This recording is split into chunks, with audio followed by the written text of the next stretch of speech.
नमस्कार, news watch India देख रहे हैं आप और मैं हूं आपके साथ श्रेया राज। गाजियाबाद में ऑपरेशन क्लीन स्वीप के तहत साहिबाबाद थाना पुलिस ने शहीद नगर इलाके में अपराधियों का सत्यापन अभियान चलाया है। पुलिस के मुताबिक इलाके में 38 हिस्ट्री शीटर और 68 स्नैचर और लुटेरे रहते हैं, जिनकी जांच की जा रही है। पुलिस उनके रोजगार, आय के स्रोत और संपत्तियों की भी जानकारी जुटा रही है। इस पर ज्यादा जानकारी के लिए हमारे साथ सीधा जुड़ेंगे प्रवीण मिश्रा, लेकिन उससे पहले ये भी बता दें कि एसीपी अमित सक्सेना ने बताया कि इस बार अभियान में आर्थिक पहलू भी जोड़ा गया है ताकि अपराध से जुड़ी संपत्तियों पर कार्रवाई की जा सके। अब देखना होगा कि इस अभियान में पुलिस को कितनी सफलता मिलती है और क्या इससे अपराध पर लगाम लग पाएगी। इस पर ज्यादा जानकारी के लिए हमारे साथ सीधा जुड़ते हैं प्रवीण मिश्रा। प्रवीण, क्या कुछ जानकारी है? आपको बता दूं, कोड़ा कॉलोनी का जो सूर्या हत्याकांड था उसके बाद से ही पुलिस काफी अलर्ट मोड पे नजर आ रही है। तमाम ऐसे इलाके हैं जिनको चिन्हित किया गया है जहां से आपराधिक घटनाएं ज्यादातर होती हैं। जो अपराधिक किस्म के लोग हैं, जैसे कि हिस्ट्री शीटर हैं, चैन स्नैचिंग की घटनाएं हैं या अन्य घटनाओं से संबंधित हो, सभी की पूरी जांच की जा रही है। सघन अभियान चलाया जा रहा है और कहीं ना कहीं जितने भी हिस्ट्री शीटर हैं जो फरार चल रहे हैं फिलहाल, उनकी भी जांच हो रही है। और जो अभी फिलहाल घर पर मौजूद थे, जैसे कि हम कल शहीद नगर पे भी सर्च अभियान चला था, जिसके बाद एक व्यक्ति जो था हिस्ट्री शीटर वो घर पे ही मिला, जिससे पुलिस ने उससे बातचीत की और उसे समझाया कि वो अपराध छोड़ दे। अगर वो अपराध नहीं छोड़ता है तो अपराध सही रास्ते पे नहीं जाता है तो पुलिस की तरफ से तमाम वो कार्रवाई की जाएंगी। वो जो भी कार्रवाई बनती है वो कार्रवाई उन लोगों के ऊपर की जाएगी। लेकिन देखा जाए तो कहीं ना कहीं सूर्या हत्याकांड के बाद से आज मोदी नगर में भी वही कार्रवाई देखने को मिली, जहां पर बुलडोजर की कार्रवाई जो थी, ध्वस्तीकरण की कार्रवाई थी, जो अवैध अतिक्रमण करके काफी समय से लोगों ने वहां पर घर बनाया हुआ था, दुकानें बनाई हुई थी, वो आज ध्वस्त किए गए। तो गाजियाबाद पुलिस का साफ संदेश है कि अपराधी या अपराध जो कर रहा है उसके खिलाफ जीरो टॉलरेंस की जो नीति है मुख्यमंत्री योगी आदित्यनाथ की, उसको देखते हुए कहीं ना कहीं ये सब कार्रवाई बड़ी जोरों से चल भी रही है और क्षेत्र में जो आपराधिक घटनाएं हो रही है उस पर भी कहीं ना कहीं लगाम लगाने का प्रयास किया जा रहा है। जी प्रवीण, क्या इस अभियान के बाद इलाके में अपराधियों में डर देखा जा रहा है?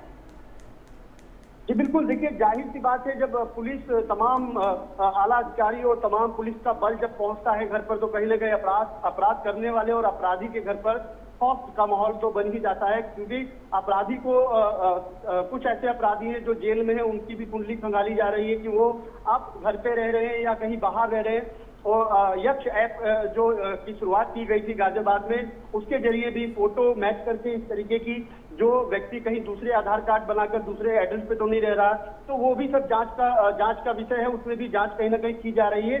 साथ ही साथ अपराधियों में खौफ तो देखने को मिल ही रहा है, क्योंकि जैसे ही सूर्या हत्याकांड की खबर आई थी उसके बाद से मुख्यमंत्री काफी सख्त नजर आए इस पूरे मामले को लेकर। उन्होंने कार्रवाई की, हालांकि गाजियाबाद पुलिस ने मुख्य आरोपी जो था अतल, उसका एनकाउंटर भी किया, लेकिन उसके बाद से लगातार जो अभियान चल रहा है गाजियाबाद पुलिस का वो काफी देखने को मिल रहा है, क्योंकि लगातार बुलडोजर की कार्रवाई हर एक उस क्षेत्र में हो रही है जहां पर अवैध तरीके से दुकानें बनी हो या फिर कोई मकान बना है या फिर कोई मदरसा है, उनको भी सील किया जा रहा है। जी प्रवीण, अपराधियों की संपत्ति को लेकर क्या कार्रवाई की योजना है? देखिए, पुलिस ने साफ तौर पर साफ कर दिया है कि जो अपराधियों की संपत्ति है, जो अवैध तरीके से अर्जित की गई संपत्ति है, उसको भी जब्त किया जाएगा। क्योंकि अक्सर देखा गया अपराधी अपराध करता है, फिर वो जो पैसा होता है जिस तरीके से, चाहे वो चैन स्नैचिंग हो या मोबाइल स्नैचिंग हो, इस तरीके की घटनाएं कर लोग अवैध तरीके से प्रॉपर्टी अर्जित कर लेते हैं। उनका पूरा एक खाका तैयार कर रही है पुलिस कहीं ना कहीं, और उसके बाद ही जो अपराधियों की अवैध संपत्ति है उन पर भी सीलिंग की कार्रवाई की जाएगी, उन्हें भी जब्त किया जाएगा। जी बहुत बहुत धन्यवाद प्रवीण हमारे साथ जुड़ने के लिए। अब रुक करते हैं अगली खबर पे। बदायूं में पुलिस भर्ती परीक्षा आज से शुरू हो गई है। जिले के 15 परीक्षा केंद्रों पर 33,984 अभ्यर्थी परीक्षा में शामिल हो रहे हैं। पहली पाली में परीक्षा शांतिपूर्ण तरीके से संपन्न हो चुकी है, जबकि दूसरी पाली जारी रहेगी। परीक्षा को नकल मुक्त और पारदर्शी बनाने के लिए प्रशासन ने कड़े इंतजाम किए हैं। सभी केंद्रों पर सीसीटीवी निगरानी, पुलिस बल की तैनाती और अभ्यर्थियों की सघन जांच की जा रही है। वहीं बाहर से आने वाले परीक्षार्थियों के लिए स्पेशल ट्रेन भी चलाई गई है।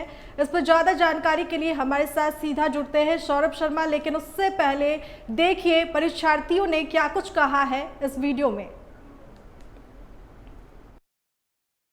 अच्छा, आज किस लिए आई हैं बताइए हमें। ये यूपी कांस्टेबल का पेपर देने आई हूँ। अच्छा, यूपी का किस तरीके का हुआ पेपर आप? पेपर सही हुआ है। कोई दिक्कत परेशानी हुई? नहीं, कोई दिक्कत नहीं। कोई दिक्कत नहीं। ना। नाम है आपका? देवांश नाम है मेरा। कहाँ से आए हो आप? हम तो सैफई से आए हैं। अच्छा, ये किस लिए आए हो? यहाँ पे पुलिस का पेपर देने आए थे। किस तरीके का पेपर हुआ आपको? पेपर तो बहुत अच्छा है। 150 सवाल आए थे पेपर में। जी।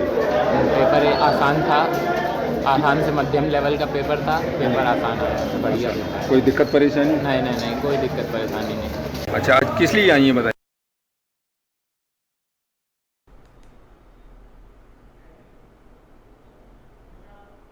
अब देखना होगा कि पूरी परीक्षा व्यवस्था कितनी सफल रहती है। इस मामले की अधिक जानकारी के लिए अब हम सीधे जुड़ते हैं हमारे संवाददाता सौरभ शर्मा से कुछ ही देर में।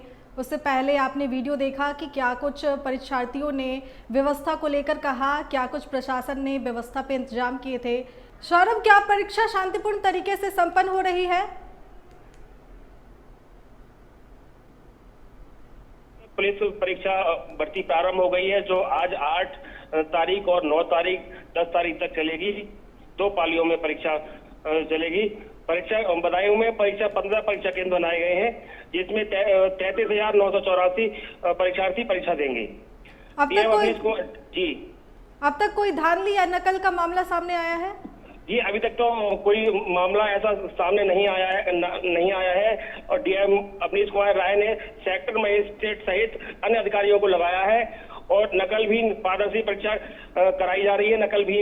नकल ना हो कहीं, जिससे भारी जिला प्रशासन के अधिकारी तैनात किए गए हैं। अभ्यर्थियों के लिए क्या खास इंतजाम किए गए हैं?